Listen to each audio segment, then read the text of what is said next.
Bismillahirrahmanirrahim. Tensor analysis lecture number 4. As you all know that the lecture series of tensor analysis is in progress. So the topics which we have studied so far, n-dimensional space, coordinate transformation, Einstein summation convention and double sum. तो आज के lecture में हम जो study करेंगे tensor analysis का part वो है सब्स्टिट्यूशन से रिलेटेड। सब्स्टिट्यूशन टेंसर्स के जो कॉन्टेक्स्ट के अंदर देखा जाएगा कि सब्स्टिट्यूशंस एक्चुअली क्या है। सब्स्टिट्यूट करना, अभी तक टेंसर को बाय द वे हमने डिफाइन नहीं किया, but it's not far away that we will define tensor इंशाल्लाह in 2 to 3 lectures after this lecture. So what is meant by substitution in the context of this theory? जब आप एक statement को, mathematical expression को दूसरे mathematical expression में put करते हैं तो दैट इज कॉल्ड सब्स्टिट्यूशन। अब यहाँ पर जब डमी इंडाइसेस इन्वॉल्व हो या फ्री इंडेक्स इन्वॉल्व हो तो वहां पर आपने थोड़ा ध्यान से काम लेना है सब्स्टिट्यूट करते हुए, because it may create problems for you. तो इसको एक एग्जाम्पल के थ्रू समझते हैं कि क्या मतलब है इस बात का। Suppose it is required to substitute, suppose it is required to substitute x bar I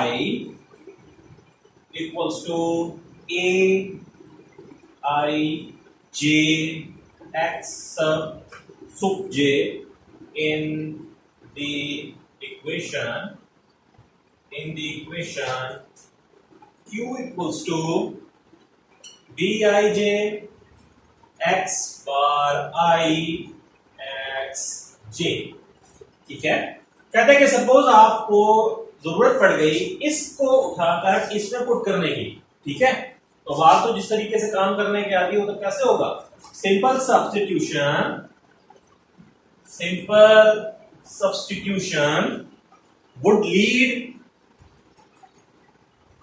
would lead to an absurd expression।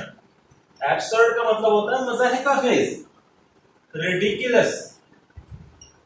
कहता है कि अगर ऐसे उठा के रख दोगे तो you will get an absurd mathematical statement। देखते हैं क्या मिलेगा। like 2 will become b I j x bar I की वैल्यू रखें a I j x sub j। ठीक हो गया, ये किसकी वैल्यू आ गई, x बार i की और x j as it is. ठीक है, ये करने से नुकसान क्या हुआ, why it is absurd, because we all know dummy index can only come twice। मगर यहां पर जो डमी इंडेक्स थी आप देखें i का तो मसला नहीं है, लेकिन j के साथ प्रॉब्लम आनी शुरू होगी। j is coming more than twice, तो इट मींस कि as it is simple substitute कर देने से you will get some problem। it means you have to develop some rules कि जिसकी वजह से जब substitute किया जाए इस context के अंदर, इस थ्योरी के अंदर, तो कोई absurdity आपके पास ना आए, वो मीनिंगफुल बात हो, मीनिंगलेस बात नहीं हो। ठीक है, तो करेक्ट प्रोसीजर क्या है, the correct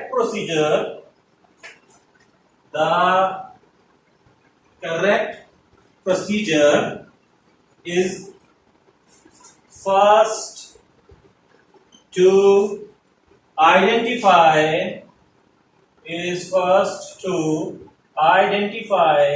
any dummy indices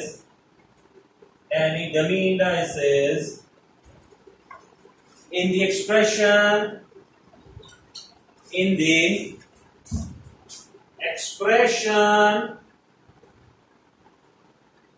to be substituted। Let me explain it, but after finishing the sentence, that coincide with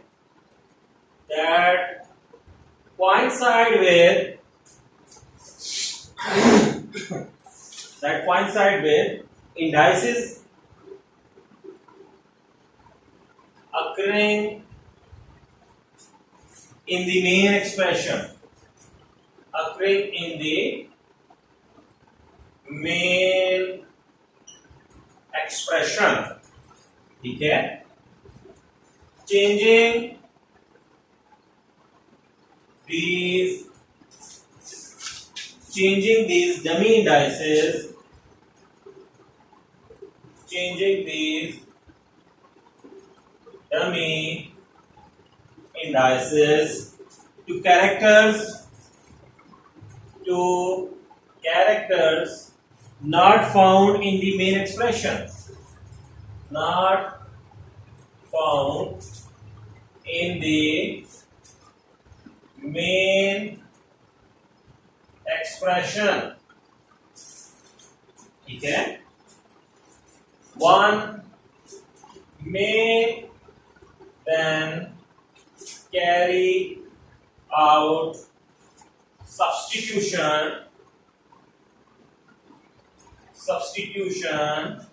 in usual manner as follows। तो हम समझते हैं ये हमने जो बातें लिखी हैं ये क्या है, ठीक है। जब हमने कहा कि हमें इसको सब्स्टिट्यूट करना है यहां पर, तो हमने देखा कि सिंपल सब्स्टिट्यूशन जो है वो एक एब्सर्ड किस्म का स्टेटमेंट क्या कर रही है, आपको दे रही है, because after doing so you are getting dummy index J more than 2 times. तो कहता है करेक्ट प्रोसीजर क्या है कि जिस स्टेटमेंट को उठा करके पुट करना है उसके अंदर आप डमी इंडेक्स को नोट करो, ठीक है। क्या लिखा था कि correct procedure is first to identify any dummy indices. सबसे पहले क्या करें, डमी इंडाइसेस को आइडेंटिफाई करें, ठीक है, इस एक्सप्रेशन में जिसको आपने सब्स्टिट्यूट करना है। और वो कौन सी वाली डमी इंडाइसेस होंगी, जो कोइंसाइड कर रही हैं मेन एक्सप्रेशन वाली डमी इंडाइसेस के साथ, यानी कि यहां पर वो वाली डमी इंडेक्स ढूंढनी है जो यहां भी मौजूद हो। तो हम देख सकते हैं इस केस में वो कौन सी है, वो जे है, ठीक है। कहता है कि changing this dummy indices, in dummy indices को क्या करें, उन कैरेक्टर्स में चेंज करें जो मेन एक्सप्रेशन में मौजूद नहीं है, यानी उनकी नोटेशन को रिप्लेस करें जे से किसी और नोटेशन के साथ, ठीक है। आप उसको आर कह सकते हैं, टी कह सकते हैं, एस कह सकते हैं। One may then carry out the substitution in the usual manner as follows. कहता है ये करने के बाद आप सब्स्टिट्यूशन यूजुअल मैनर में कर सकते हो, बिल्कुल उन्हीं मैनर्स में जिन मैनर्स में आप करने के आदी हैं। अब हम इन स्टेप्स को थोड़ा सा फॉर्मल अंदाज में लिखते हैं और फिर एक एग्जांपल से इस कॉन्सेप्ट को अंडरस्टैंड करते हैं।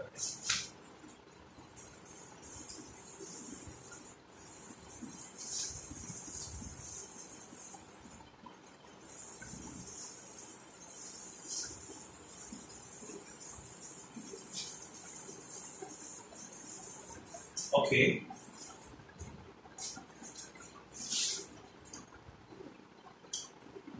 स्टेप नंबर 1,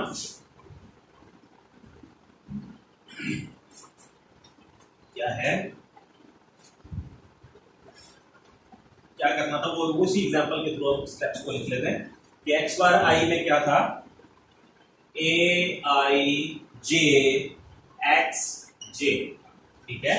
और क्यू क्या थी, जो इक्वेशन जिसमें क्यू इन्वॉल्व हो रहा था, B I J X bar I X J, ठीक है।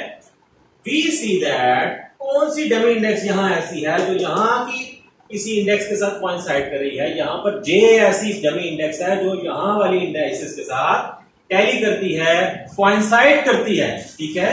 We see that the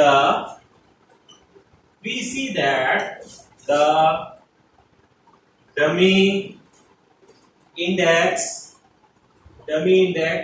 J is duplicated। हमने क्या देखा कि जो डमी इंडेक्स है वो डुप्लीकेट हो रही है, एक से ज्यादा दफा आ रही है, ठीक है। डुप्लीकेट मींस वो एक से ज्यादा दफा मौजूद है, ठीक है। सॉरी, डुप्लीकेट मींस कि वो वहां पर भी आ रही है कि जिसके अंदर आपने उसको उठा के रखना है। डुप्लीकेट उसकी जैसी दूसरी चीज जो बिल्कुल वैसी ही है। स्टेप 2, जिसको कॉपी भी आप कह सकते हैं। अब क्या लिखा था मैंने वहां थ्योरी के अंदर कि आप उसको क्या करोगे, change this dummy indices to characters not found in the main expression, ठीक है। Change the dummy index, change the dummy index. अब उसने कहा था कि कोई ऐसा कैरेक्टर यूज करना है उसकी जगह ठीक है, जो इसमें ना पाया जाता हो तो आप P कह दें, S कह दें या R कह दें। From J to R to get, तो जब आप J को R से रिप्लेस करोगे तो what will you get? You will get X bar I is equals to A R, sorry I को तो हमने चेंज नहीं किया ना, AIR X R, ठीक हो गया। स्टेप 3 में क्या होगा? लेट्स सी स्टेप 3 कैसे लिखा जाएगा। अब जिसको सब्स्टिट्यूट करना है वो अपनी रिफाइंड फॉर्म में आ चुकी है ये, और इसको रखना कहां पर है? यहां पर। तो हम रख देते हैं, क्योंकि उसके बाद उसने कहा था जब आप ये काम कर लोगे तो आप यूजुअल अंदाज में क्या कर सकते हो, अपनी कैलकुलेशन को कैरी आउट कर सकते हो, ठीक है। Step 3, substitute and rearrange, substitute and rearrange to get Q is equals to Bij as it is X bar I AIR XR, okay, and finally Xj will be as it is। ये आपके पास क्या आ जाएगा? It will become, इसको हमेशा करके आप rearrange कर लें, AIR BIJ XR XJ। Thank you.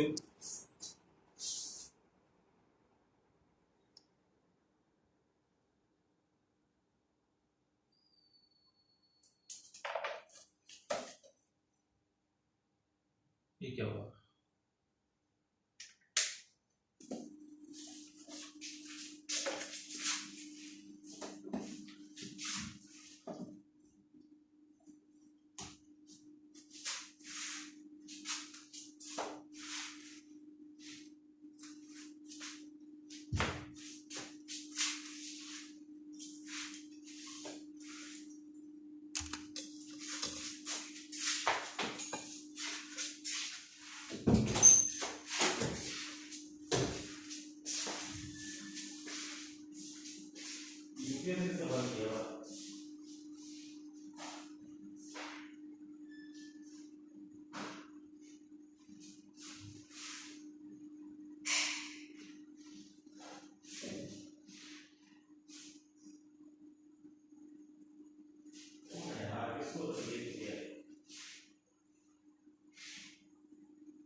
Okay.